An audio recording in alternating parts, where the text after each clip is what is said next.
So I just realized I had a chipmunk.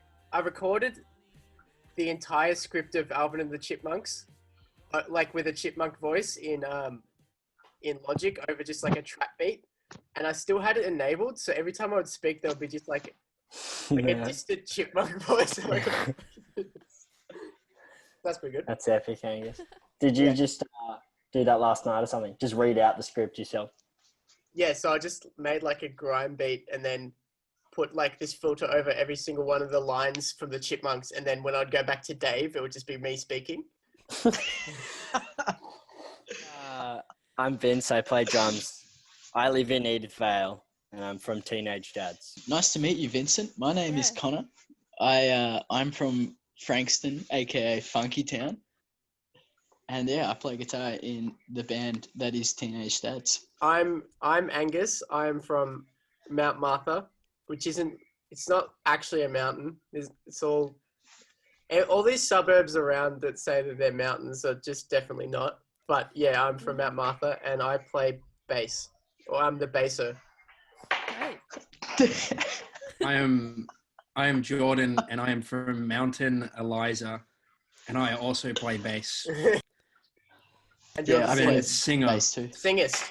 So my first question for you guys is, what made you guys lean towards music and start Teenage Dads? It's all kind of different for everybody, I think. Yeah, Vince was forced into it. He was not a musician before he started the band. Because I'd been doing some projects at school with some other students that were interested in music, but I just wasn't gelling with them. And then Connor came up to me one day and asked if I wanted to come play with him. And then he goes, "Oh yeah, and Angus is like, he plays bass. Angus is a basser." And I went, "Sweet." And then and Connor was best mates with Vin at school and asked if Vin wanted to just come up and play some drums, just give it a go. Just try it. Awesome. So Vince, did you not play drums before you joined the band? No. The funny thing is, I used to have a drum set at my house, like when I was probably like between the ages of 7 and 10 or something, but I just never played it. And then I guess as I got a bit older and listening to, like, getting into bands a bit more, I think I just naturally found myself tapping along to songs, but it wasn't until Connor invited me up. And I got really frustrated because I couldn't do it at first. Vince still can't do it. It's my fault that Vince is in the band, so I'll take the blame. Your fault if it doesn't work out as well. And how about some artists that you guys admire and draw a lot of inspiration from? That's another one that it differs for all of us for sure, which is not uncommon in bands. Yeah, like of course. Every band's answer. Yeah, do you think we want to go around again? Yep. Sure. All right, quick, everyone name an artist they like. Too long. I'm going to just say Phoenix. Cool. Nice. Phoenix for me as well, actually. Cool. I guess, what do you think? You probably haven't heard of them, so I don't really know if you guys have heard of them. Yeah, but they're called Phoenix. I like Phoenix.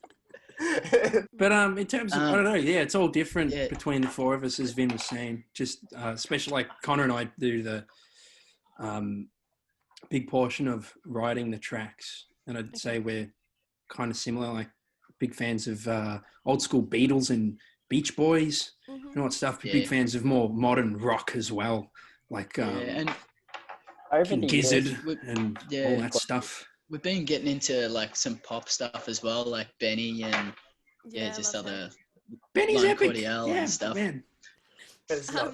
How about local artists for you guys? Is there anyone that you've played alongside that's been really beneficial to your growth or been really inspiring to you, like locally? Don't feel like that, Vince.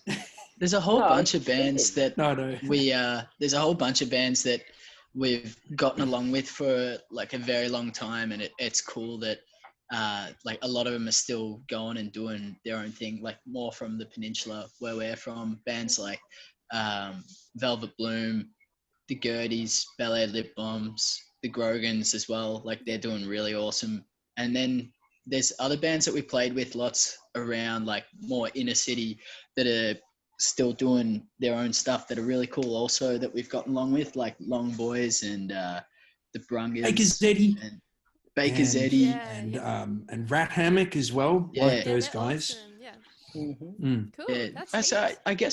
I guess it's just, not necessarily like, I wouldn't say anyone's crucial to each other's growth, but I think it's just cool that everyone's getting along. Do you guys have a favorite song that you've done so far that you've really resonated with more than others? In terms of playing, I love playing our track Pocket Money. That one is so cool live. Mm-hmm. Yeah, it's like we started playing it when we went on tour with Lime Cordiale last year, and just hadn't really anticipated the crowd involvement in that track until we played it to like this massive crowd of 1,000 people, and we're like, oh my god, we got a good crowd to test it on as well, which was it's cool as. I think we didn't even really think about that before either. No, that's what I mean. We just happened wrote it and and we're like, that'll be cool. Yeah, awesome. So what's the next step for Teenage Dads? Are you releasing new music anytime soon, or is it a time of sort of that preparation stuff that you were talking about? Bit of both. Mm-hmm. Bit of like yes, we are putting out new music, but we are in the process of working out when exactly that is going to be. But it's hopefully going to be very soon, because we want to put out a new song. Big thing we've been working on. Yeah, exactly. Yeah, big thing we've been working on is making sure we've got good material that we're really pleased with to follow it up with. Because we're pretty confident, like, we're pleased with the song we're going to put out, but we just want to make sure that whatever we do next isn't a letdown. Have you guys had like a favorite moment as a band over the past few years, whether that be an individual favorite moment or like collectively, like, yeah, that was great sort of thing? I think when we played at the Snow, we stayed in a really awesome hotel apartment, and it had a hot tub on the balcony. Vince, the word was penthouse. We stayed in a penthouse. Yeah, it's a penthouse. Ooh. Yeah, or is we were originally. Penthouse. Yeah, the original deal was like we were going to stay in the Travelers Lounge, and they were going to make us pay for it to stay there. And we're like, oh god. But then our booker went and spoke to them, and then she comes back and she goes, yeah, so I got you guys the penthouse suite. Like, oh, cool. That's awesome. So They had like a spa on the balcony and everything. It was awesome. Did you party it up? For me, I really liked our album launch that we did for our album a couple of years ago. We played at the gasometer upstairs, and they had to evacuate the downstairs eating area because concrete was falling from the roof because people were jumping so hard upstairs. Oh, wow. That's so cool. Yeah. Oh, man, how cool would it be reading a gig in the newspaper? Man, band destroys live venue from absolute anarchy. Just awesome show. 5 dead, 10 injured. Yeah, man, that'd be so sick. My favourite memory is probably, I think, just kind of seeing the sheer numbers at some of the shows we played at with Lime Cordiale was like, I don't know, it's just crazy. It's like, wow, like all these people aren't here to see us. They're here to see the band after us. But they're forced to listen. That's the most important part. The thing that was like exciting about it was that they got around our set, which, you know, it wasn't an expectation of ours for them to do that, but the fact that the fans were so accepting to us was really good. Yeah. And it gives you something to look like, to like strive towards, because you can you see all the live shows and you just kind of like, damn, it's pretty epic. So was that too something that they asked you, or is that something that your booker hooked up, or how did you manage to score that? So while it was in like February when we put out a song called Message in the Sand, Lime like reposted it on their story, and we were like, oh, that's sick. And heaps of like fans of ours were like sending it to us and be like, oh my god, Lime shared your song and stuff. Anyway, later down the track, Angus and I got tickets to. Oh no, we sent them our EP and said, "Oh, what do you think?" And they're like, "Yeah, it's sick." Blah blah blah. Cool. Then we went to the Squeeze, Angus and I, and we told them like, "Oh, we're coming tonight." And they're like, "Oh, did you get tickets?" And I'm like, "Yeah, yeah." And they're like, "Oh, you should have just told us. We would have, got you all in, whatever." And then we got to meet him at the show and stuff. And then I was there as well. Jordan Jordan and I got in. and I didn't pay for a ticket. I got in on the door, so I was actually there. Well, there you go. And yeah, so we just got chatting to them, and they said, "Oh, we're playing some shows later this year. Would you guys want to do it?" And like, of course. So from that point onwards, we were just waiting for them to announce those shows, which we didn't know about. And then we had to wait to see if like our booker came through with an offer. And eventually we did. But it was for everywhere but Victoria, which was fun. Yeah, when we first met them, they said, "Yeah, we're going to play in Melbourne. Like, it'd be cool if we played together in Melbourne." And so we thought, "Oh, awesome. We're going to play in Melbourne with Lime Cordiale," but we didn't. Oh. we played, we played WA, South Australia, Sydney. Yeah. Cool. Yeah, it actually was pretty good because we played a lot of shows in Melbourne, and we're really trying to build into other states, and getting the other ones is pretty awesome. And then they're really cool guys, so it's a lot of fun. Anyway, did you have a fangirl moment at all, or did you do well to keep it cool when that was all happening? When we first went to the Squeeze, I remember sitting in the forum downstairs room, and there was just all these like big artists, and they were just sitting on the couch, and I was just looking over, and I was like, what are we doing here? Yeah. Like, why did they let us in?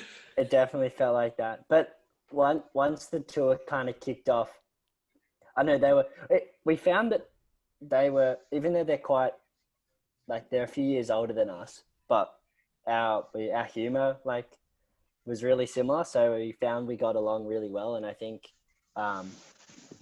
we didn't really feel like we were fangirling or anything like that, because it was just really friendly, and they wanted to know a lot about us, and we wanted to know a bit more about them and stuff. So no, it was just really, really cool. Well, that pretty much wraps up all my questions I have for you guys today. Is there anything else you guys want to note on or say? No, apart from, I mean, I play the bass. Okay. Yeah, Jordan. Yeah. I actually bought a bass because I play bass. So that's pretty cool. And Vinny, do you play bass? Yeah. Let me just get the video up real quick. I've got this video where I play the bass. That's all we have to add. Cool. Yes, that we play bass. That's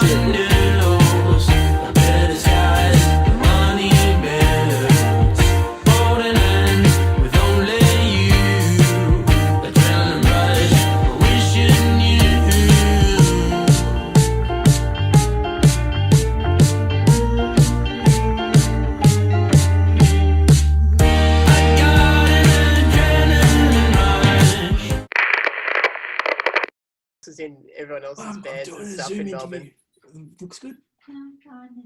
Yeah, so like, does that count? Same band playing different instruments under a different name? Is that a support band?